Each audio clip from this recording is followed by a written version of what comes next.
Billy, but let me kind of get myself.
Okay.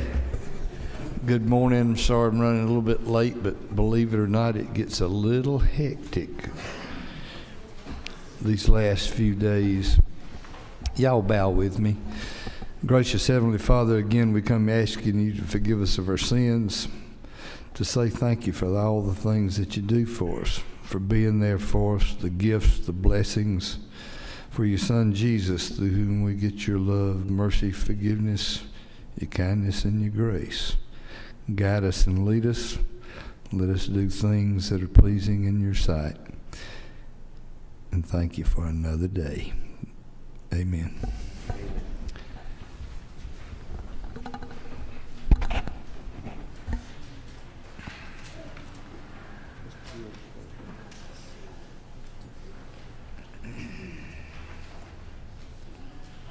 Okay. Short and quick, Mr. Hill. Thank you very much, Mr. Chairman. Let me interrupt you. Y'all call out your bill number, where it is on the blue sheet, or what under which class that we've got it, and make the questions from the committee short and quick too. Go. Okay, thank you very much, Mr. Chairman. You'll find my bill under the modified structured rule, page 3, House Bill number 495. It's about a third of the way down on the page. And what this bill does, and it's a state properties bill, today it takes about an average of 580 days for the state of Georgia to sell or convey a parcel of property. And this bill addresses the process and streamlines it in many ways without, and I think this is most important, without losing our legislative oversight and control. And under this new system, the House and the Senate property committees can meet out of session up to twice a year to work on a list of recommended properties to be conveyed that will come up the next session. And they will have the notification to everybody, including the individual members of the House or the Senate who is impacted by the conveyance. It covers anything within their district. And that is now done by registered mail or overnight mail and electronic means. So the individual legislators have a full 30 days to look at it rather than being cramped into the time that they have now during session and to object to it. And any legislator that objects to that conveyance, it'll be automatically pulled. And then we'll review the entire list at the first of the next session and do a full approval on that. And after that, the commission will be able to sell any of those approved properties up to $500,000 on their own without a secondary approval. And that's it in a nutshell, sir. A nutshell? That's a big nutshell. No kidding. I would remind the rest of you on the wall that wasn't no nutshell. Any questions of Mr. Hill? No questions. Thank you. Thank you very much. Who have I got next? Mr. Parsons. Thank you, Chairman Meadows, ladies and gentlemen of the committee. I have House Bill 176. It's located on page 2 under modified structure.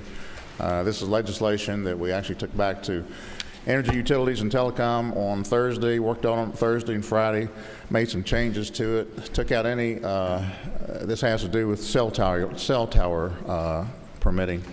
Took out some language that might have been confusing as far as local zoning, but no local zoning issues in this bill at all. It does not make no restrictions, takes no authority, land use, or zoning away from your local governing authorities. Clarifies the permitting process for new towers, sets up a shot clock for existing towers for equipment of 90 days. That's already actually in code. This bill says that for modifying or putting new equipment on existing towers, although the 90 days is already in code, it just says that if they don't make a decision within 90 days, it will be considered approved. And for new towers, if they don't make a decision, local governing authority in 150 days, they can make a decision one way or the other. But if they don't make a decision, it will be considered to be approved. Mr. Willard. Thank you. Chairman, I had a chance to look at the bill this weekend because of some concerns that my jurisdiction is up in North Fulton have. And I don't read it the same as you're saying about the new existing towers. Look on, if you would, page 2. When you talk about applications, we have removed what will be applications that apply to the requirements for new towers, as far as being sure everything's in place before the 150 days starts running. And then when you look at that compared to what we have now, as far as 150 days on the back, it talks about Section B is where it would apply. And Section B speaks of the application only applying for what we call the modified type changes. I'm concerned we may have overlooked the ability to have any control over what will be a new tower to be set up for permitting. No, sir, I don't, if I may, I don't think that is correct. What we took out the language on page 2 because that's in definitions. We had definitions there, and the language of the definition that's in code actually is not a definition. It's actually would have the force of law saying that that's what would be included. If you look on page 4, lines 126 and 127, that spells out what information. There is no limit on the information compared to what's in code today, what they can ask for as far as information for the permit. But I'm saying I'm not sure that you have it covered with a new type tower having the oversight for this period of time, as well as the requirements for the running of the 150 days until they have a properly completed application in place. Well, it gives them 100. I mean, I'm not sure I understand, because it gives them the whole 150 days, and they can require at the time of the application any of the information that they currently ask for, and they have 30 days to then ask for more information. So, Section E applies to modification or correlation. It does not apply to a new tower. I mean, if you could you tell me a line or part of the bill I can look at? Look at Section E. You're talking about the requirements of that language of line 126, 127. Says within 30 days, the date of application for modification or correlation. Mr. Setzler. Thank you, Mr. Chairman. Just to my friend from Cobb, couple questions I wanted to ask that as I've dug into this. Two, if I could. First one, with respect to co-location. How does this affect a city's ability to require that towers be co-located on a single site as opposed to be spread around multiple sites? Well, as far as co-locations, it doesn't change anything. There's no changes. In the original language of the bill, there was some additional language related to co-locations. Currently, in this substitute, the only change in anything regarding co-locations or the modifications is that if they don't make a decision within 90 days, they're actually required in current code to make a decision within 90 days.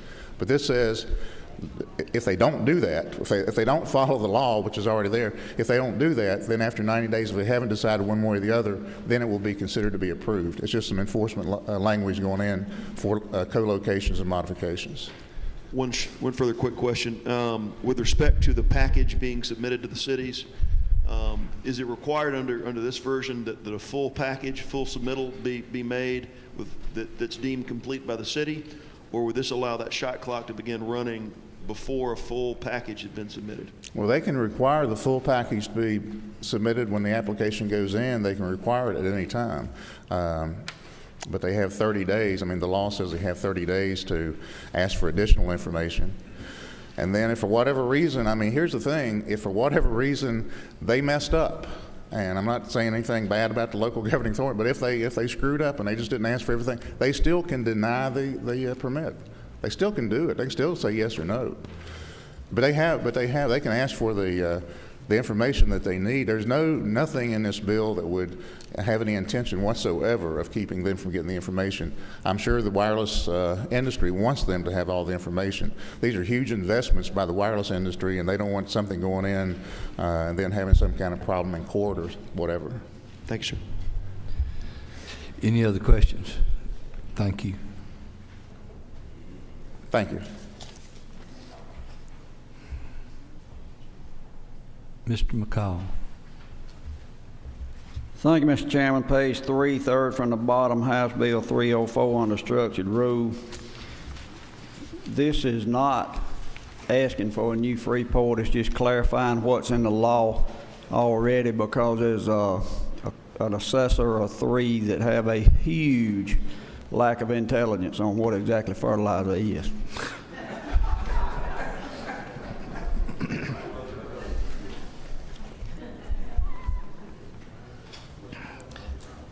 .304, page 3, third from the bottom. Ms. Pro Tem. Thank you. I just wanted to make sure this would not in any way affect state revenues. Is that correct? No, ma'am.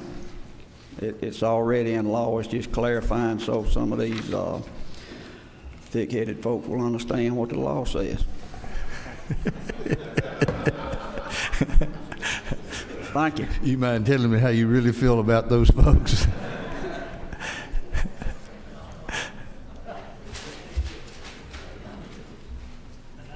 Mr. Sims.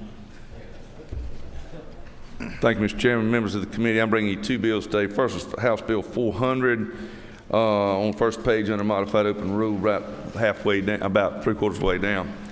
Basically, this is one of these population bills. We're trying to repeal all these. It's going to take a long time to do it. They're very significant in that they're all unconstitutional. Basically, what this bill does is it limits somebody within a population bracket of having a bonded indebtedness hearing or referendum only in November. What the general law does now is say they can have them anytime they want to. It gives this just repeals this, gives the local governments the right to have their referendums whenever they want to have them. It's already under general law, and that's basically what the bill does. I'll stand for any questions. It just repeals it.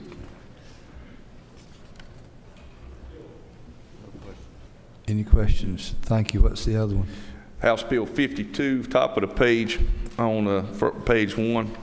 Basically, this is legislation on how the Adjutant General is appointed. I think that this is a good bill. It doesn't limit the governor, and it doesn't do anything to the people that are presently in office. This is not retroactive in any way or shape or form. It just states that the general officer will be the only one that could be considered to be a adjutant general, and that's from all 50 states, both branches of the Air Force and the Army. Any general officer could be considered. That's what the bill does. What number was that again? 52 on the first page, sir. I'm sorry. First page. Under modified O. Okay. Any questions? Thank you. Thank you, Mr. Chairman. Ms. Carter. Thank you, Mr. Chairman. I'm on the second page, very last bill is 403. And what it does is it gives the city of Valdosta the option to levy a sales tax for sewer and water projects similar to the way Atlanta did it several years ago. It's narrowly drawn, and to my knowledge, it only applies to the city of Valdosta. Ms. Pro Tem.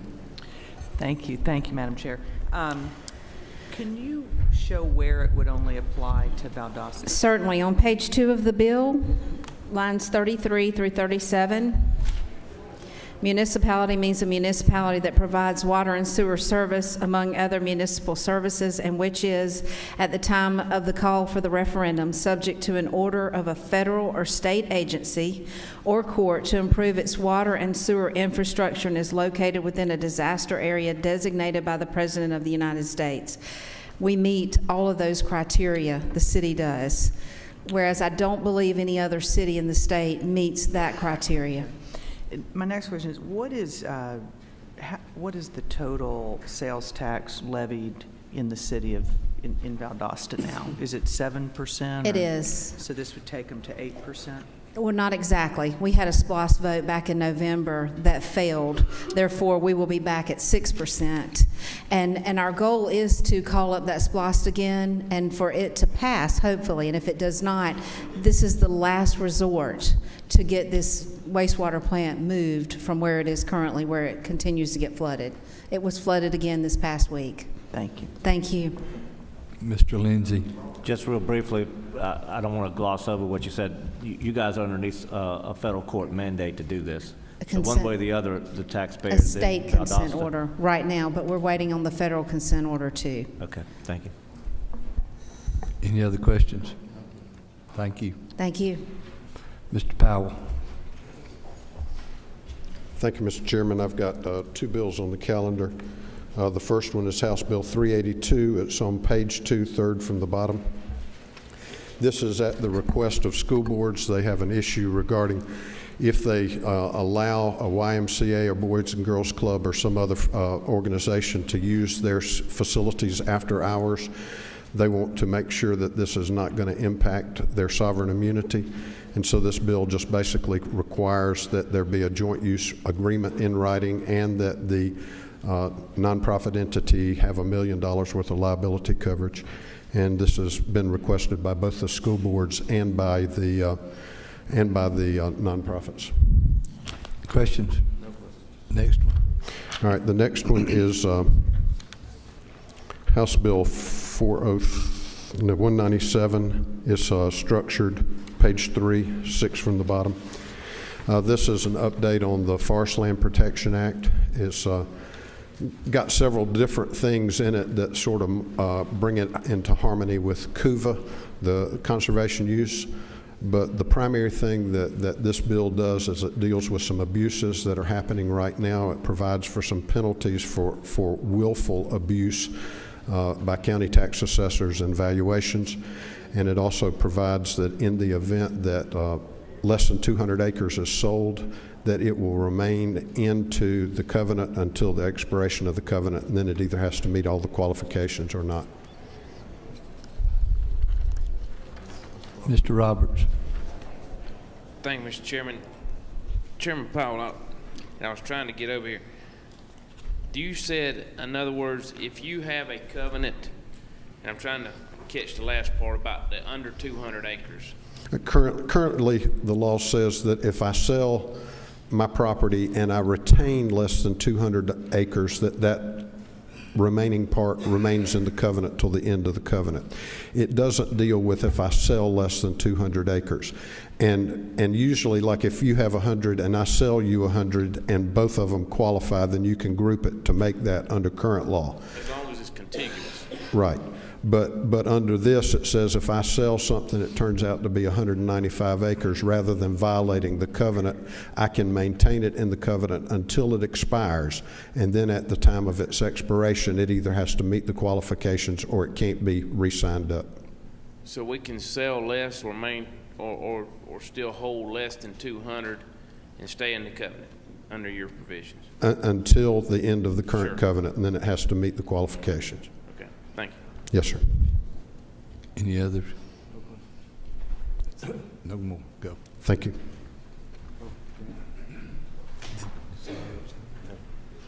Mr. Neal. Thank you, Mr. Chairman. Page 2, I think it's the third from the top, House Bill 482. In a nutshell, this allows retiring corrections and parole officers with 20 years experience or more to keep their service weapon as part of their retirement. Similar to what public safety, DNR, and Department of Revenue officers already are able to do.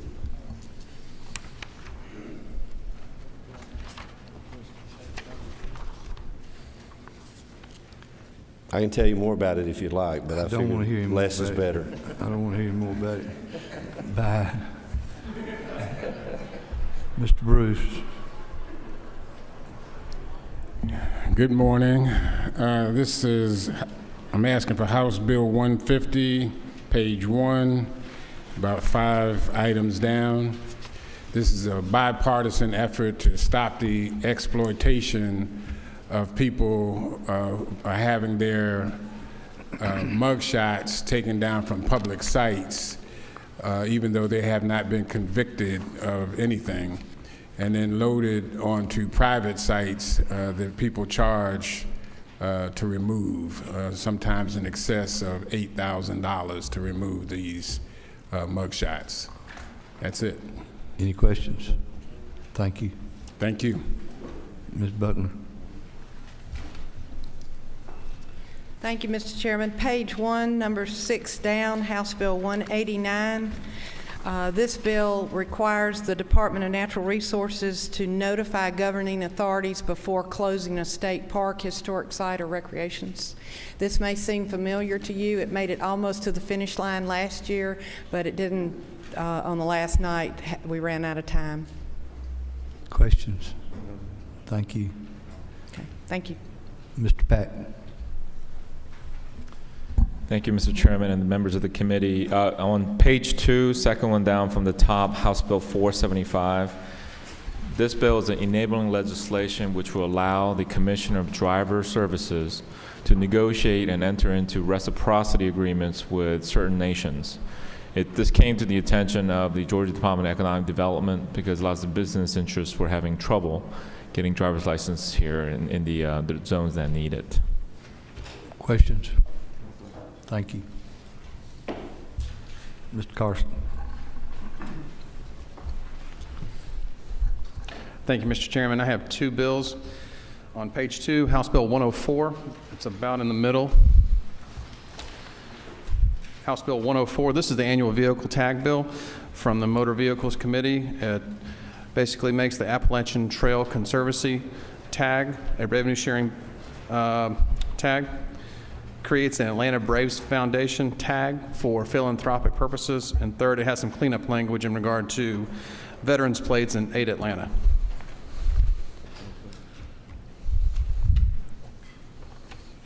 Next one.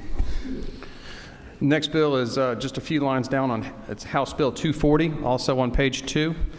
This allows clinical fellows providing speech therapy services to our Medicaid recipients. It allows the clinical fellows to receive Medicaid reimbursement from the state just as a full speech pathologist would. This is a practice that's done in 39 other states, including 4 of our 5 border states. We did receive a fiscal note about it, Mr. Chairman. No fiscal impact because we can't determine that there are more underserved population. This is just basically increasing the number of providers, not the number of recipients. No questions. Thank you.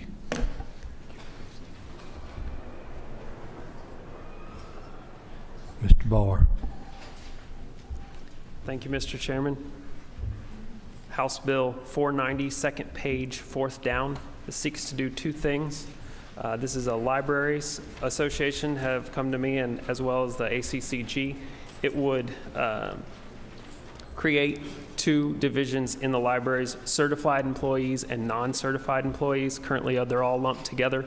The second thing it would do would take the insurance requirement mandated at 17.5 hours of work per week up to 30 for the non-certified employees. Any questions? Thank you. Thank you. Mr. Tanner. Thank you, Mr. Chairman. I have two bills. The first one is on the second page under Modified Open, House Resolution 502. It's a joint resolution that Bill Riley helped draft, majority and minority leadership support to establish a joint study commission to study our mental health in the state and bring forward recommendations at the end of the year for consideration for the following legislative year.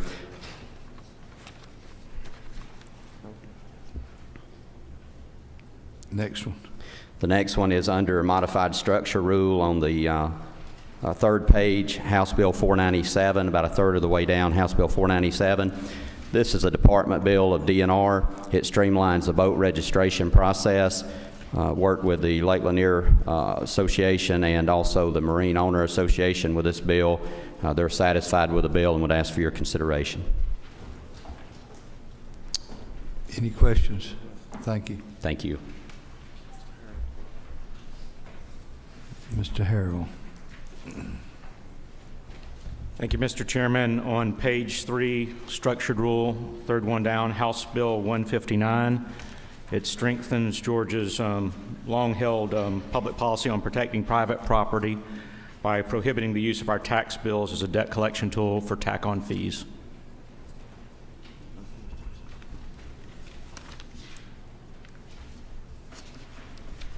Any questions? Thank you.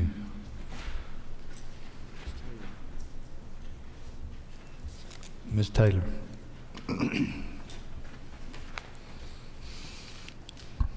Thank you, Mr. Chairman, members of the committee. Today I bring you House Bill 389 under modified rules located on page 1, 3/4 of the way down.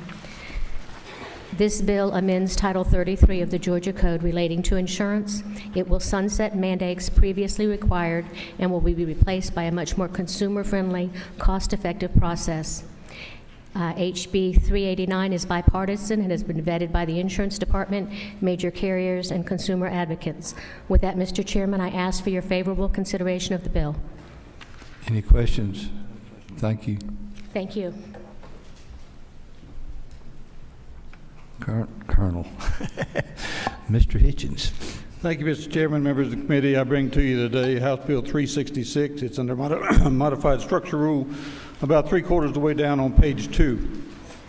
This is agency legislation, Peace Officer Standards Training Council, and essentially what it does is make some needed additions to their law that deal with testing, discipline, and training.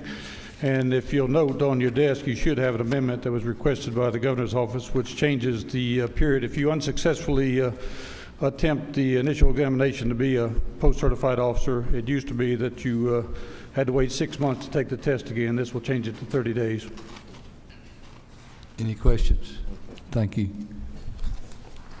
Mr. Kelly.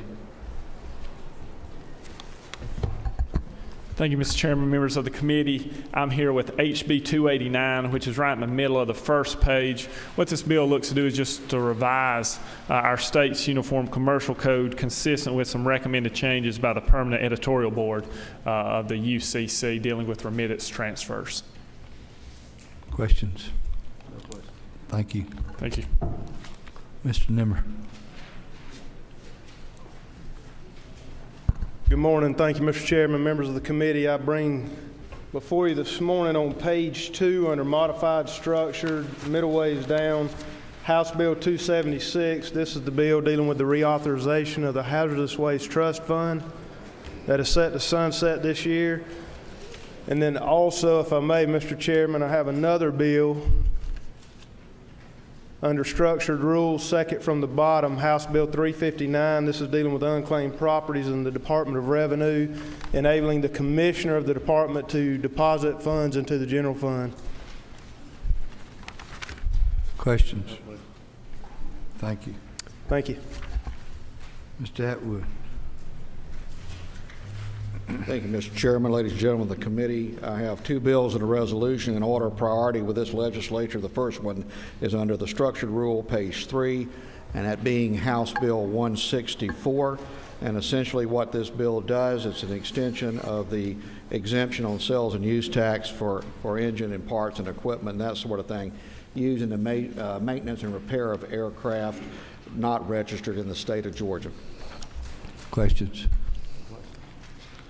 Next. The second bill, Mr. Chairman, is on page 1, the second from the bottom, House Bill 458. Essentially what this does is change one thing on condominium associations, and that being the maximum allowable casualty insurance deductible imposed by the association from $2,500 to $5,000, allowing them to purchase cheaper insurance, being a benefit both to the association and to the individual members. Questions? Thank you. The last resolution, Mr. Chairman, is House Resolution 389 on page 3, right in the middle, under the modified structured rule, that essentially being an urging resolution to our delegation in Congress, the removing the $100 billion federal sales tax on health insurance, requests that appeal under the Affordable Care Act.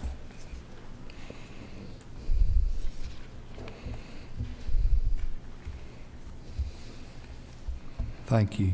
Thank you, Mr. Chairman. Mr. Coomer. Thank you, Mr. Chairman. First, asking for House Bill 188 on page 2 under modified structure. That is the veterans licensure bill we discussed last week.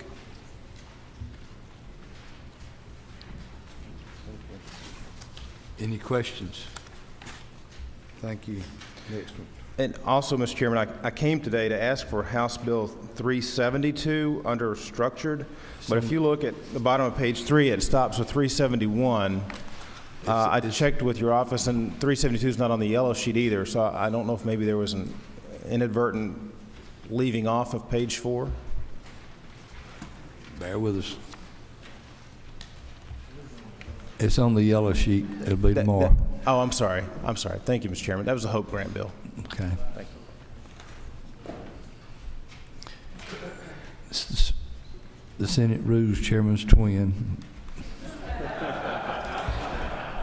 Thank you, Mr. Chairman. I bring House Bill 381. It's halfway down the first page. This simply adds 3 ex officio members to the Department of Natural Resources Foundation that are also members of the Natural Resource Board. Questions? Thank you.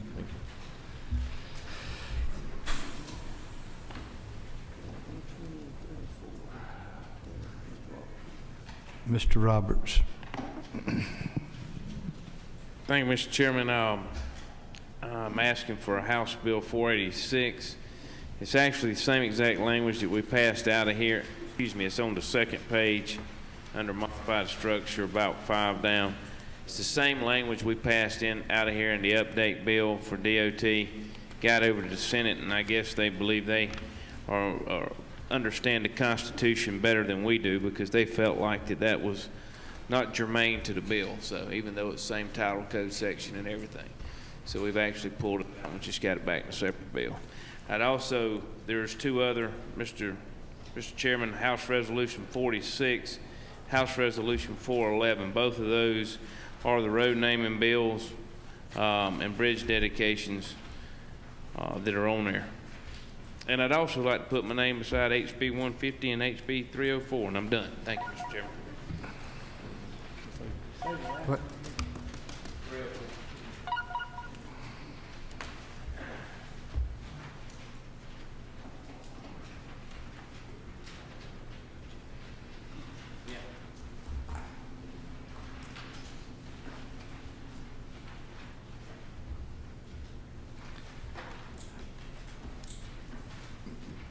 Mr. Roberts? Since I've got 9 things going on up here at the same time, would you give me those last 2 again? HB 304, under structure rule, page 3. And actually HB 150 under modified open, number 5 down.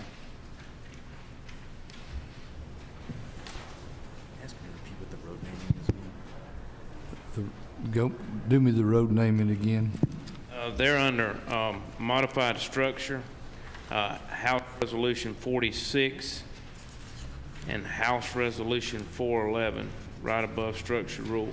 411 is the one for the state patrol that were killed in the line of duty, and 46 is just the one with the members' road and bridge naming.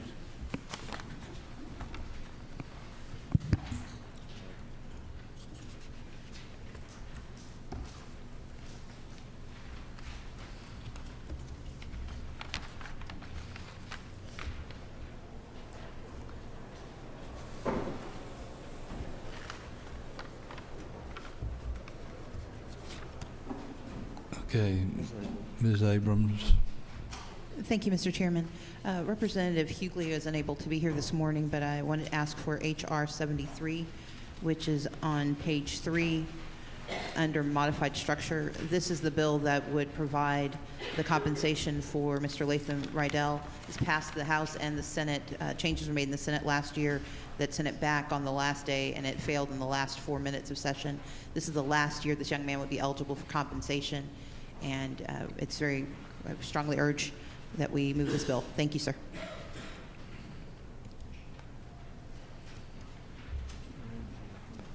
Mr. Ramsey. Page 3, Mr. Chairman, under modified structure, HB 487, bill to crack down on the illegal use of Class B adult redemption games, and in so doing, protect the lottery and the Hope Scholarship. Ms. Sims. Thank you, Mr. Chairman. On page 2, House Resolution 218, 5th from the top of the page.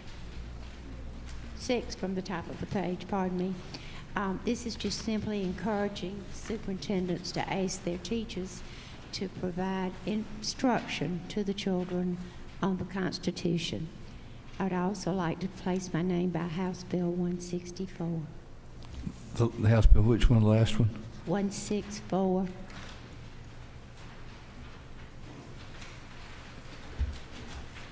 Okay. Ms. Smith. Thank you, Mr. Chairman. I'd like to put my name beside House Bill 276 by Nimmer. It's in modified structure. And then in modified open, it's Hatchett's Bill 381. Thank you.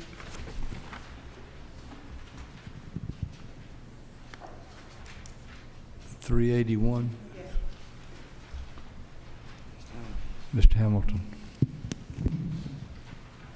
Thank you, Mr. Chairman. I'd like to ask for on page 2 under modified structure towards the bottom, House Bill 282, which is the Municipal Broadband Act, and House Bill 393, which is the Georgia Workforce Investment Board, both under modified structure. And I'd also, the last one on modified open, page 2, I'd like to put my name beside H.R. 502. It is a non-per diem joint study committee. Thank you. Mr. Benton. Thank you, Mr. Chairman. On third page under structured rule, House Bill 69. This is a bill that will give protection to those that buy property at tax sales and then those properties are redeemed. On page 1, House Bill 215 deals with clerk of court and their duties. House Bill 245 deals with correcting a problem with the PSC not allowing people to take certain classes in college. And I'd also like to put my name next to House Bill 240 that's on the second page under modified structure. Thanks, sir. Go. You did 215, and what was after that?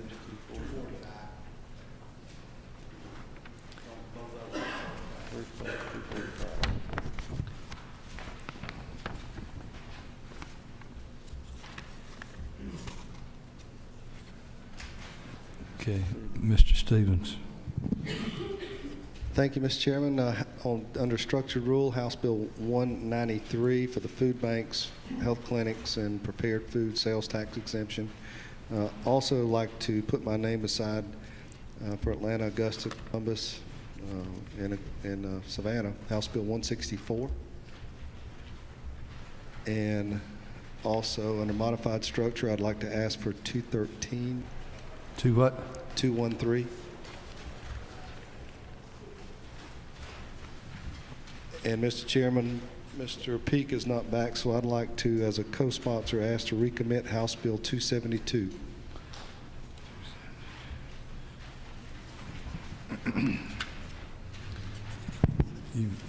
You've heard a motion and a second to recommit 272. All those in favor signify by aye. Aye. Any opposed? Mr. Setzer. Mr. Chairman, I'd like to put my name by Representative Bruce's bill, HB 150, dealing with removal of false information from websites.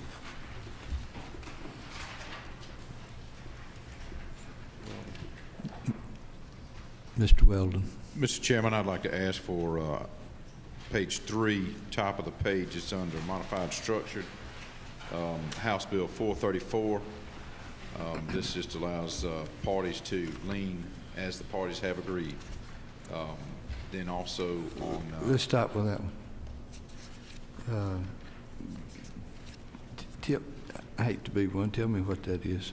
It's where there's a construction on a work site, then the owner or the contractors have agreed to, they've got a contract for how they're going to do the construction.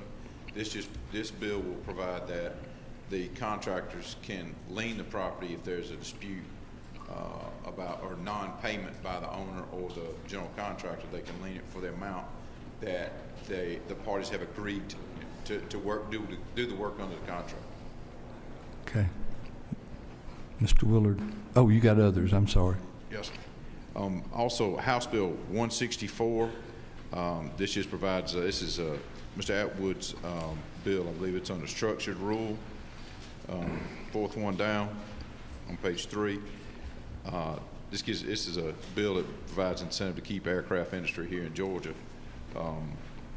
And also House Bill 458 and House Bill 475.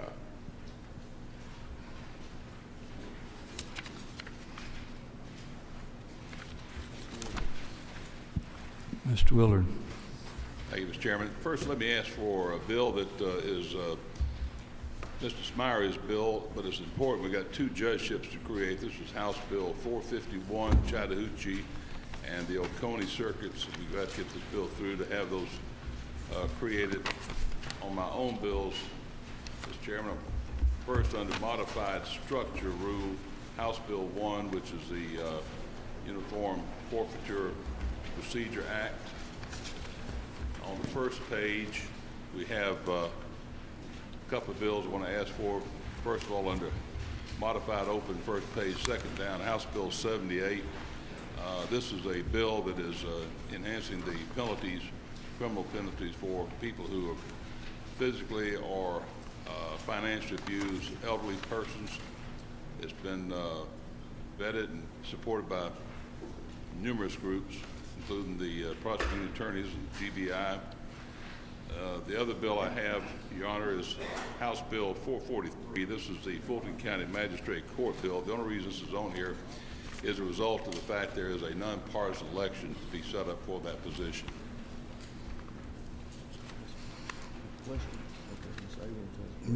Ms. Abrams. Thank you, Mr. Chairman. Chairman Willard, I received a number of calls this weekend about HB 443, raising concern that the current chief magistrate judge, basically asking why we wouldn't shift to nonpartisan election but allow the current chief magistrate judge to retain incumbency for that election. Can you speak to that? She does. She would be able to run for the election of the position. Once if this law becomes enacted, certainly she's qualified as anyone else would be to serve in that position. would she be the incumbent at the time of the election?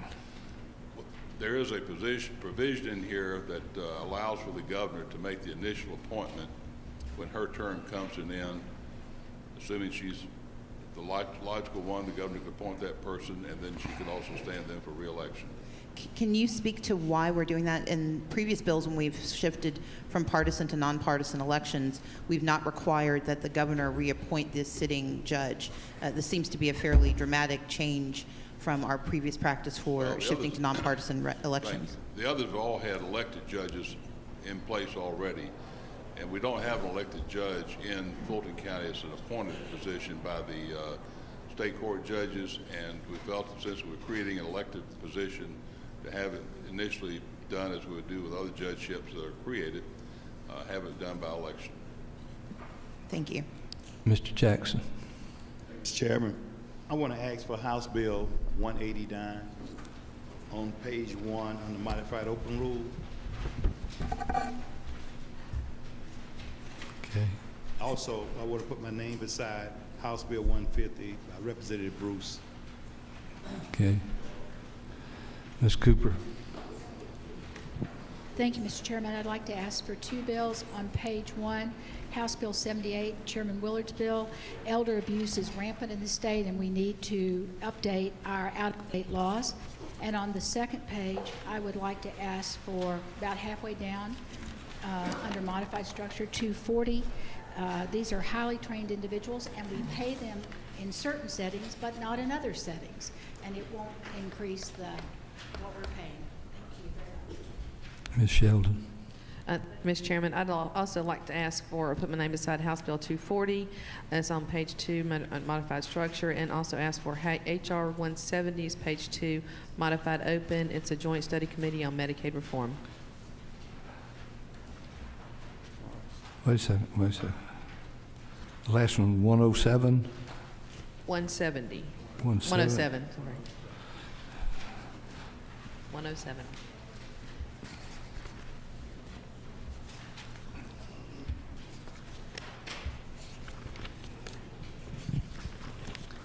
God, what a mess.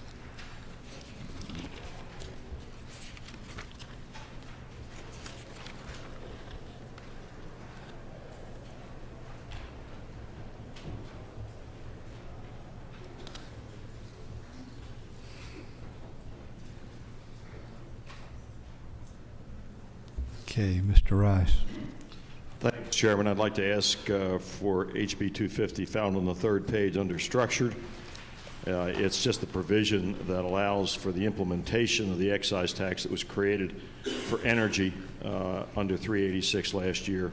It's needed by the manufacturers, the energy providers, and the political subdivisions.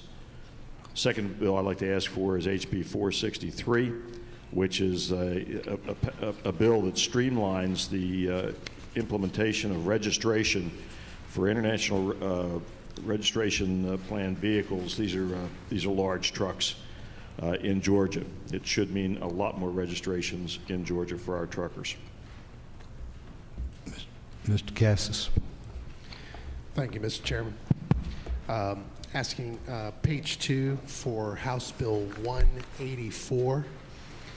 And if it would please the chairman and the committee to reclassify that bill under modified open rule. I would also like to put my name beside HB 159 on page 3.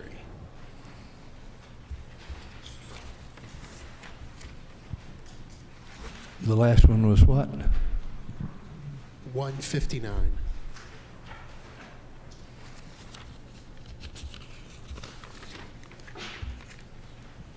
Okay. Who have I got? Is it Peak? Nope. No, you're not Peak. I'm sorry. Who's 16?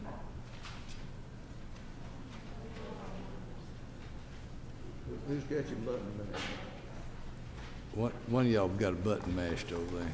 Go ahead. Thank you. I'd like to put my name beside HB 461 and then also ask that HB 290 be recommitted to the Committee on Human Relations and Aging. It's on the yellow sheet. Which one? What number is that? 290. It's on the yellow. Don't, okay. Mr. Powell.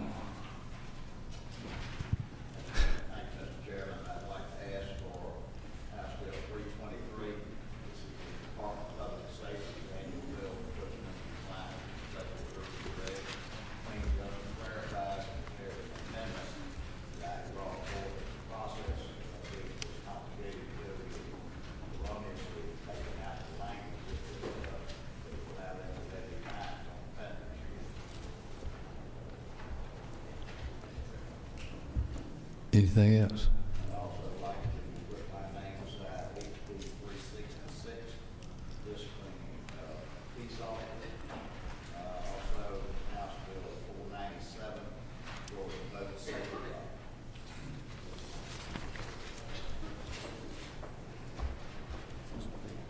Mr. Peak. Thanks, Mr. Chairman. Shout out to Ron Stevens for taking care of me while I was gone. Thank you for that. I'd like to ask for Representative Atwood's bill, HB 164, and Representative Pack's bill, HB 475.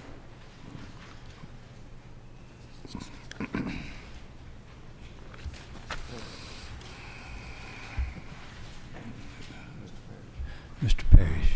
Thank you, Mr. Chairman. On page 1 at the very bottom, House Bill 461, this would just provide for a single administrator for dental services for the Medicaid program, should save the state some money. Mr. Lindsay. Thank you, Mr. Chairman. I'd just like to ask once again for House Bill 123, the Teacher and Parent Empowerment Act. Mr. O'Neill. I would like to put my name by House Bill 250, requested by Chairman Rice. That's a very technical measure, and it has to do with moving the collection of energy sales tax to dealers and the implementation of the new excise tax that replaces the, for local purposes, the tax on energy, the sales tax on energy used in manufacturing. That's part of the 386 updates, which we need to do. And also would like to move on House Bill 290 to recommit that to committee.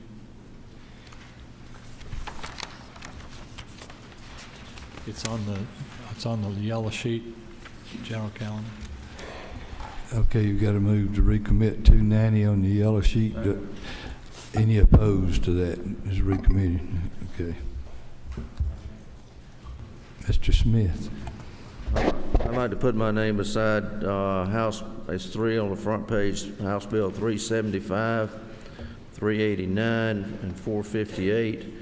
And then on page 3, Representative Smyer's bill, House Bill 451, the judge positions. Okay. Anyone else?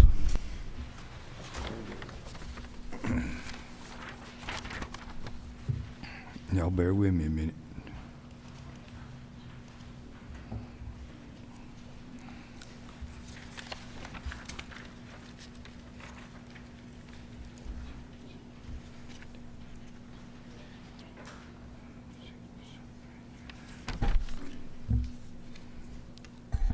Okay.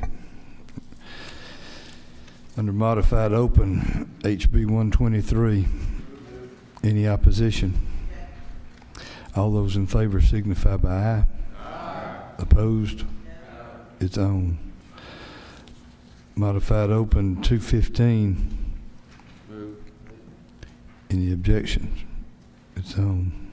Modified open 289. Move. Any objection? So, modified open HB 375.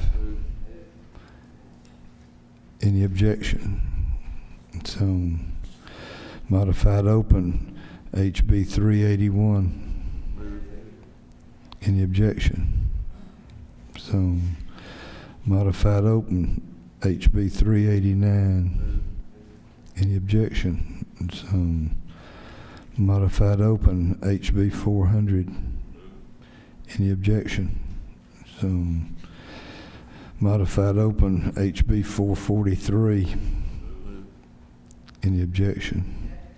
All those in favor signify by aye. Aye. Opposed? It's on HB 458. Move.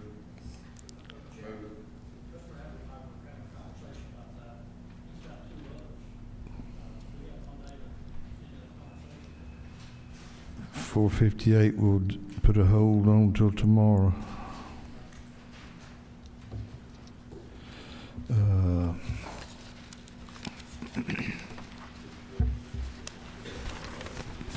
Is that, today's the first day that one's been out here, or have we done that one before? It was on previously. Okay.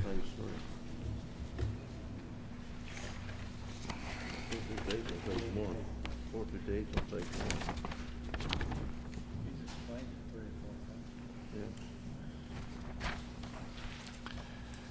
1.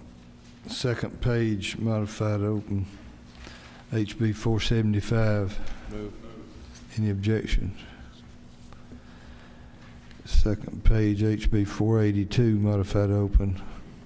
Any objection? Second page, modified open, HR 502. Any objections? Modified structure, HB 1. Do I hear a move? Objections? Modified structure, HB 188. Move. Any objection?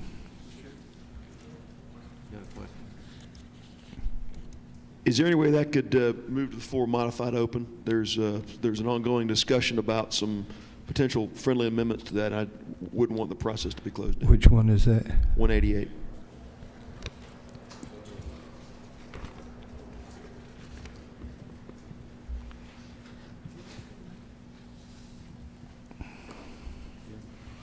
You've got to move to put 188 on modified open.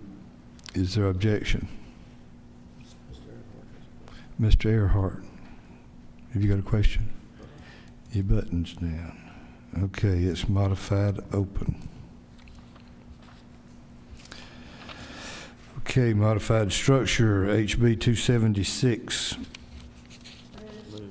Any objection? It's on modified structure, HB 323. Any objection? What? Oh, I'm sorry. It is. Look on your desk. There's about AM 350321.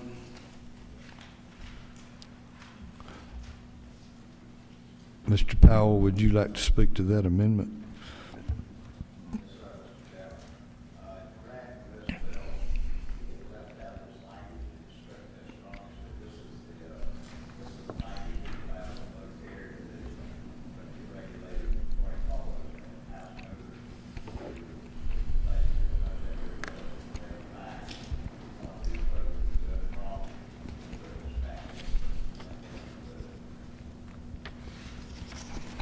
All right, you've heard the explanation.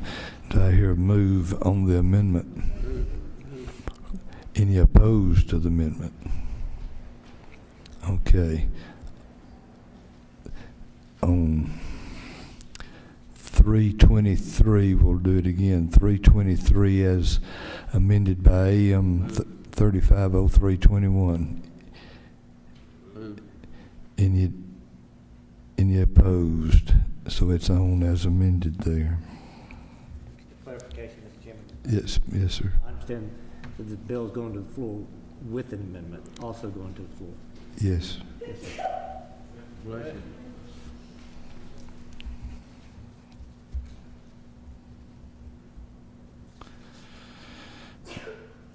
Okay, on your desk you've got an amendment for 366, and it struck 6 months and it added 30 days. We'd left out the 30 days. Do I hear a motion? Move. All right, we have a motion. Anybody opposed? Okay. Under modified structure, HB 366 with amendment, it's on modified structure 382. Anybody opposed? It's on modified structure HB 393. Any opposition?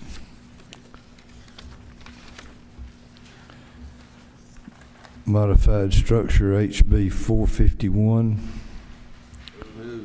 Any objection?